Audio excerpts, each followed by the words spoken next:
Behind these doors is the world's best-loved classic car. So, is it an E-Type Jag? Is it a Ferrari 250 GTO? Is it a Mini Cooper? No. This is the most recognizable automotive silhouette in the whole wide world. This is the King Kong of classic cars.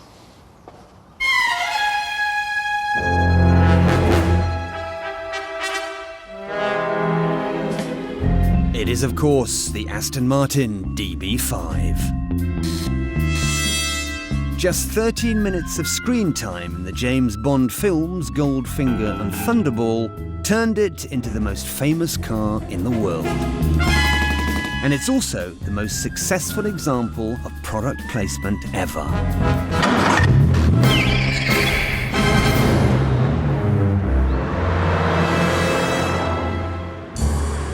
But before we go into all that secret agent stuff, what's this legend actually like to drive?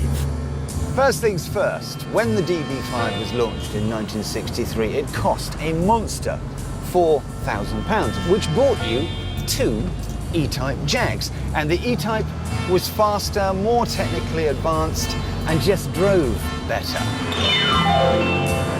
This was basically a rebodied DB4 with a slightly larger engine and a plusher interior. And this weighed nearly 1.5 tons.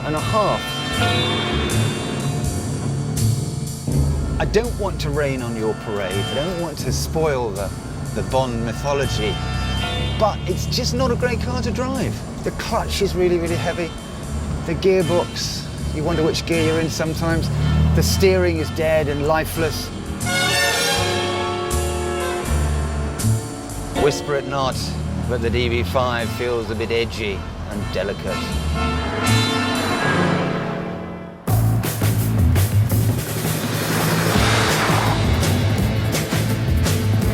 But finesse is not what the DB5 is all about. This car is best on a wide open road with a wide open throttle.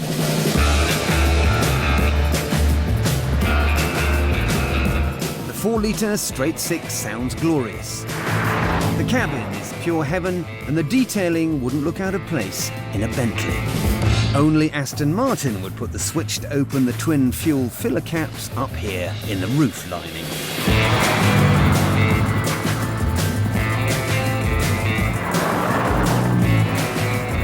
So just how did the DB5 become a global icon of cinema and the highest pinnacle of product placement? The story is as complicated as one of Ian Fleming's novels.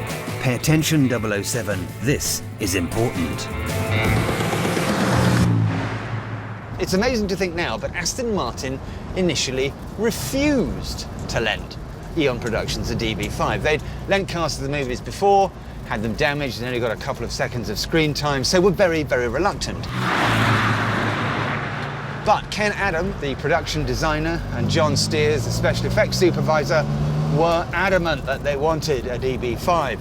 They went to the general manager of Aston Martin, convinced him that a product placement deal would be a good thing, and he finally relented. The backstory there that everybody denies is that Aston Martin were losing money on every single DB5 they made. So if they had a product placement deal and sold more DB5s, they would lose more money. But either way, Bond eventually got his Aston.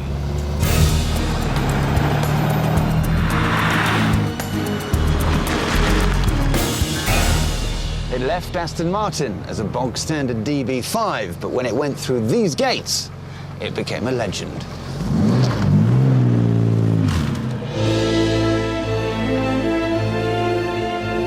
This is Pinewood Studios, home of the James Bond series, and in 1964, the home of the Goldfinger production team. The car that came through those gates was a red prototype DB5. So in 6 weeks flat, the special effects team resprayed it, silver birch, and fitted all those brilliant gadgets. The Browning submachine guns, the deployable oil slick, the bulletproof screen, and of course, the ejector seat, to name but a few. The bill got really, really quite terrifying, and the producer, Harry Saltzman, was worried about his $45,000 little box of tricks and said he didn't want it being used in high-speed chase sequences, so Aston had to supply yet another faster DB5 for that. There are also two other DB5s used for the promotional US tour, but BMT 216A is the one that we saw most in all those close-up stunt sequences. I told you it was complicated, 007.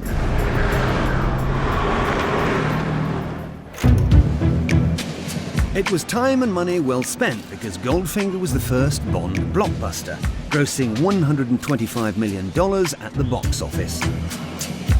I went to see the premiere of Skyfall, and in the scene where you see the original DB5, the entire cinema applauded. People were standing up.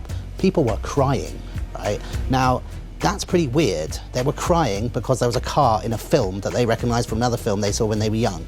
And you say, how could a car possibly be this meaningful to them? But it is. It's pretty special because it's a character in itself. You know what I mean? It's you know, I wouldn't say it's as big as Bond, but it's pretty close. It's not kind of sexy in the sort of more obvious way that a Ferrari or an E-Type Jag might be. It's a little bit more refined and slightly more restrained than that. My favourite DB5 memory was from Skyfall, and I had to take Daniel out into the open roads in the DB5, and it was just surreal that we're sort of driving, and they're all like, right, because the car's worth whatever it's worth. You've got Daniel in the car, is worth whatever it's worth, and then you're just driving down the road, stopping at a set of traffic lights, and you can see people pulling up, looking in the car, going, "This geezer thinks he's James Bond flying to the DB5 or something like that."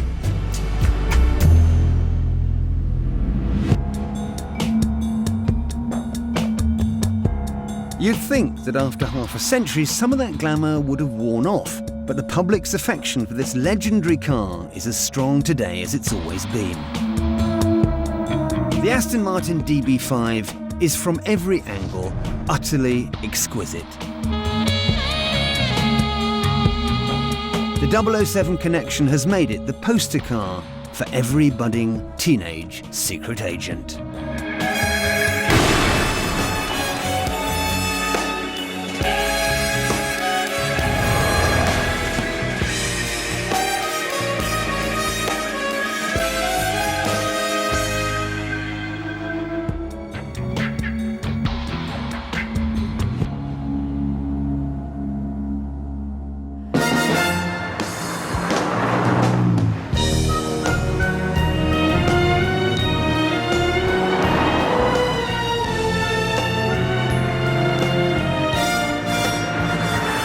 This is Stoke Poge's golf club where Sean Connery arrived in the Aston to play that famous golf match with arch nemesis Auric Goldfinger.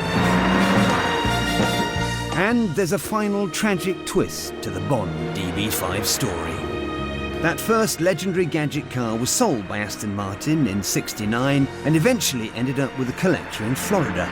In 1997, it was stolen from a hangar in Boca Raton and to this day has never been found.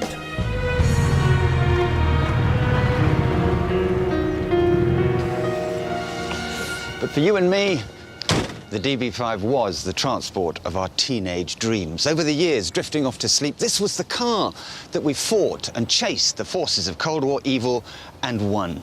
As super spies in short trousers, we used all those gadgets to save the world and impress and seduce movie starlets. It's a great tragedy that that original Bond Aston may have been lost forever. But those high-speed DB5 teenage dreams, they'll never leave us.